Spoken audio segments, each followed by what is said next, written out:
국립외교원의 전봉근입니다. 오늘 이런 자리를 마련해 주신 바른사회시민회의에 감사드립니다. 저는 한미 원자력 협정 문제를 국제 정치 또는 외교적 차원에서 지난 수년간 연구를 해왔습니다. 지금 돌이켜 보면은 단순한 그 외교나 국제 정치의 좁은 그 학문틀이나 그런 전문가 틀이 아니고 좀 더 이런 기회를 좀 더 가졌으면은 좀 더 좋았겠다는 그런 생각도 마저 해봅니다. 저는 황일순 교수님께서 말씀하신 부분에 대해서 다 동의하지 않습니다. 특히 저는 저희 우리 국립외교원이 정부와 가까이 있고 그리고 정부에서 하는 그런 정책의 입장을 제 나름대로는 좀 이해를 하고 있는데 이제 그 황일순 교수님께서는 나름대로 그 기술적인 관점과 정책적인 관점을 골고루 말씀을 하셨습니다. 근데 그 중에 일부는 제가 대부분은 동의하고 일부는 조금은 해석을 달리하는 부분이 있습니다. 그런데 제가 생각하는 그냥 한미 원자력의 황일순 교수님께서는 플루토늄 베이스트 우리의 그 원자력계의 입장을 반영한 그러한 목표만 추구하고 있다는데 그거는 제가 조금 동의를 하지 않아서 그것에 대해서 간단히 말씀드리고 그 외에 최근 들어서 한미 원자력 협상이 좀 잘 되지 않고 있다.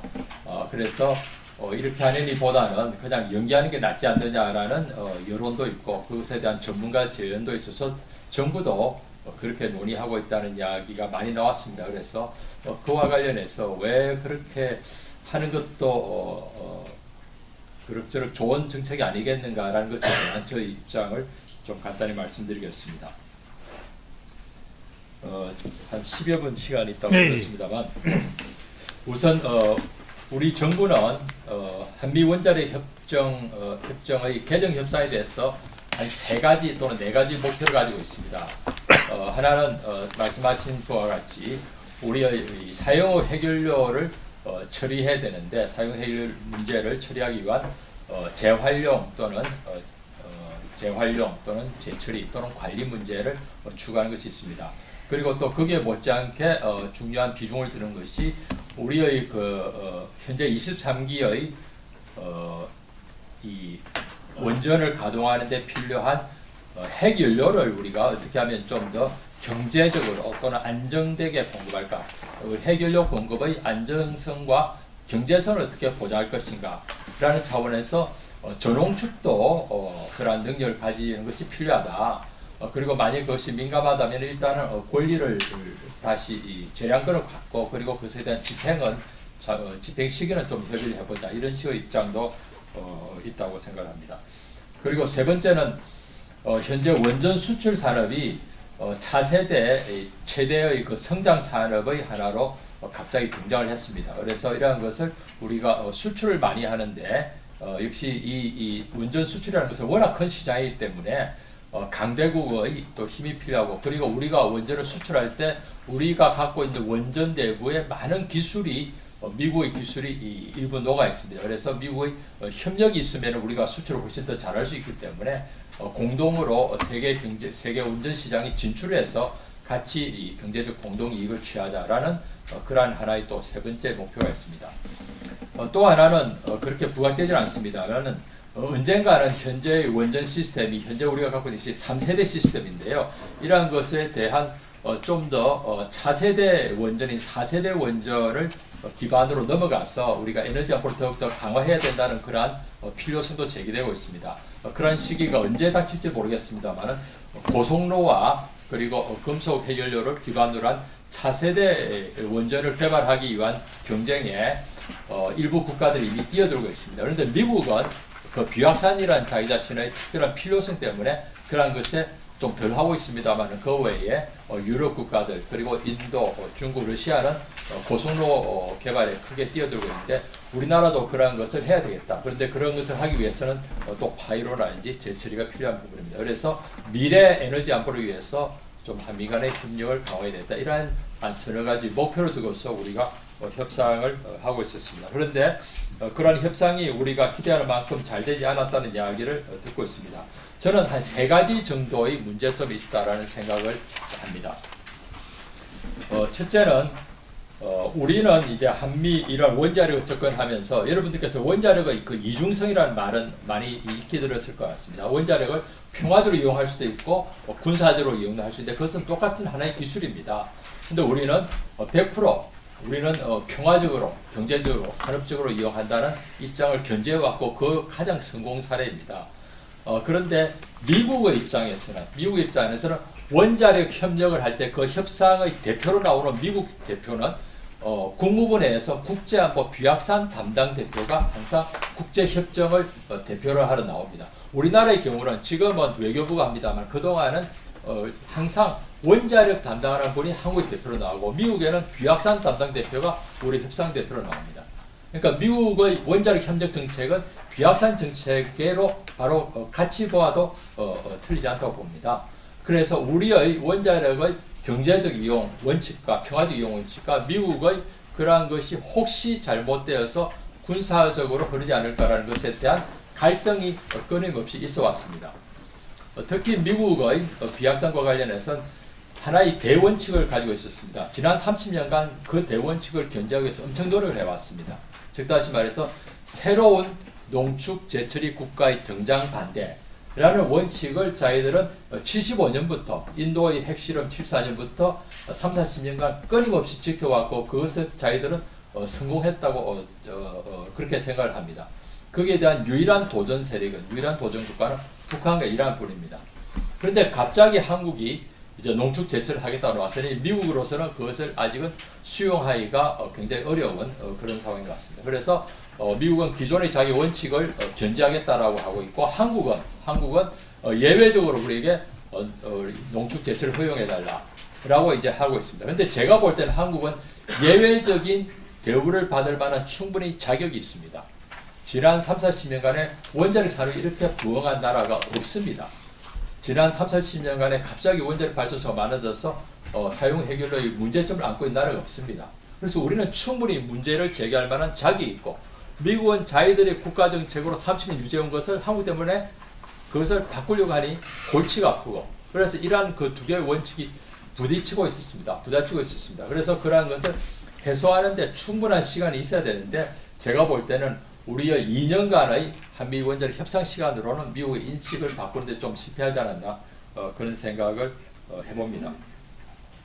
둘째는 우리 국가적인 원자력 외교의 준비가 미흡했다는 생각을 합니다. 우리가 흔히 일본의 성공 사례를 듭니다. 일본은 1988년도에 미국과 협상을 해서 농축 제철에 대한 시설을 건설하는 데 동의를 얻어내었습니다. 그런데 일본의 경우는 30년을 국가적 차원에서 준비를 했다고 합니다.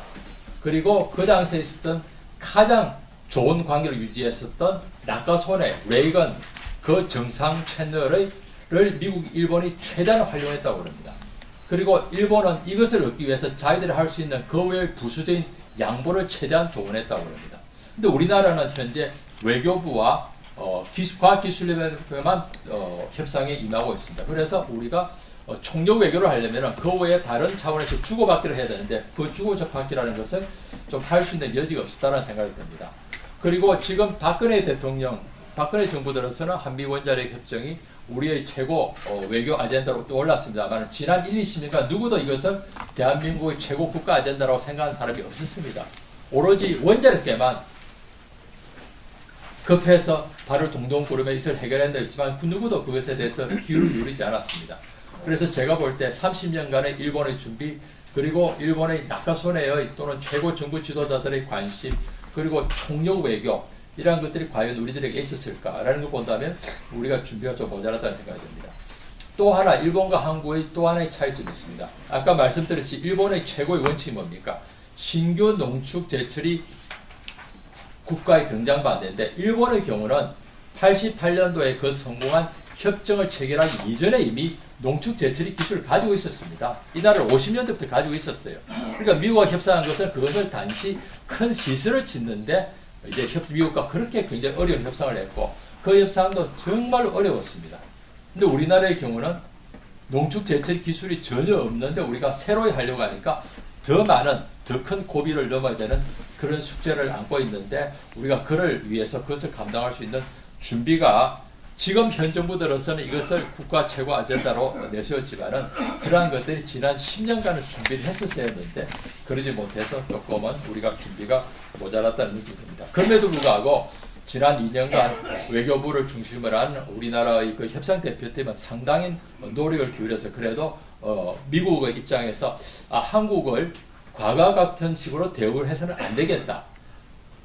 한국이 요구하는 것을 100% 들어줄 수는 없지만 또 과거식으로 해야 되겠다고 굉장히 고민을 하고 했다고 들었습니다. 세 번째 어려운 요인이 되겠습니다. 저는 지난 몇 달 사이에 협상 환경이 극도로 악화되었습니다. 우리는 북한 핵 문제와 우리의 원자력 평화적 이용은 아무 관계가 없다고 생각합니다. 그렇지만 미국에서 비약산 협상 대표자는 자기의 아젠다 속에 비약산이 자기 일이니까 한국의 농축 재처리에 대한 비약산 임플리케이션이나 북한 핵 문제랑 똑같이 생각하는 것 같습니다. 그래서 이 사람들이 북한 핵위기가 극도로 고조된 상태에서 한국과 농축 재처리 회원 문제를 협의하는 것에 대해서 굉장히 큰 부담감이 있습니다. 그리고 지난 몇 년간 우리는 미국과 협상을 성사시키기 위해서 미국에게 한국의 원자력의 평화적 용도를 엄청나게 강조를 했습니다. 지난해 우리가 세계 50개 정상이 모인 핵안보 정상회의를 했습니다. 저는 핵안보 정상회의를 해서 보통 사람들이 그거 왜 하느냐고 그럽니다. 근데 제가 볼 때는 한국이 그렇게 많은 투자를 한 배경에는 우리가 국제사회에 우리는 비약산 신뢰성이 높다. 한국은 원자력의 평화적 이용만 하는 나라다라는 이미지를 넘기기 위해서 했습니다. 저는 굉장히 크게 성공했습니다. 근데 갑자기 북한 핵 문제 나오고 지난 몇 달 사이에 국내에서 핵무장론이 엄청나게 나왔습니다. 국가적 지도자들이 우리도 핵무장 해야 된다고 떠들고 있습니다. 그래서 저희들이 지난 수년간 미국에 대해서 한국은 절대로 핵무장 안 하는 나라다. 우리 농축 재철을 갖게 되면 오로지 과학기술적, 평화적 유용만을 세이서 사용할 것이라고 했던 것이 갑자기 좀 할 말이 없게 된 것 같습니다.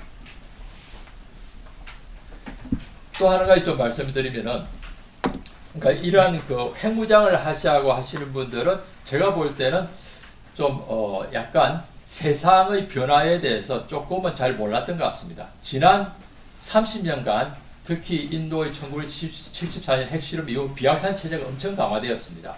그래서 이분들은 우리 핵무장 필요하면 하는 거지. 미국이 뭔데 못하게 해. 라고 하는데 우리가 핵무장을 하게 되면 치러야 될 비용이 너무 많습니다. 핵무장을 하려고 정책을 정하는 그 순간부터 우리는 국제사회로부터 핵연료를 사올 수 없습니다.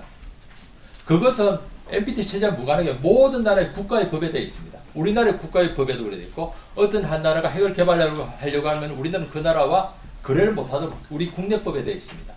국제법, 국내법, PSI 등등 모든 것들이 이러한 것을 엄청나게 얽어놨습니다. 많은 사람들이 왜 인도, 파키스탄, 이스라엘은 핵무장하고도 잘 버티는데 그 나라도 국제사회로부터 핵연료도 살 수도 없고 핵기술을 팔 수도 없습니다. 우리는 원전을 수출하려고 하고 국제사회로부터 핵연료를 사오지 않으면 우리는 원자력 발전소 돌아갈 수가 없습니다.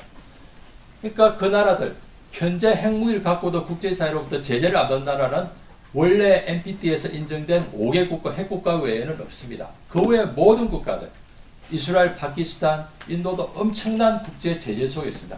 평범한 상근은 제재를 받지 않습니다. 그래서 이러한 것들 본다면은 제가 볼 때는 우리는 이러한 그 상황의 현재의 좀 그런 어려운 상황을 볼 때 조금은 한번은 시간을 벌고 가는 게 좋지 않겠나 그런 생각을 해봤습니다. 즉 다시 말해서 우리나라가 그동안에 몇 년간의 핵협상을 위해서 분위기 조성을 위해서 많이 노력을 해봤습니다만 갑작스러운 북한의 아주 심각한 핵도발 그리고 국내 핵무장론을 볼 때 미국이 기존의 입장을 견지하려고 하고 한국은 우리의 농축 재처리에 대해서 철저히 연구할 수 있는 입장입니다.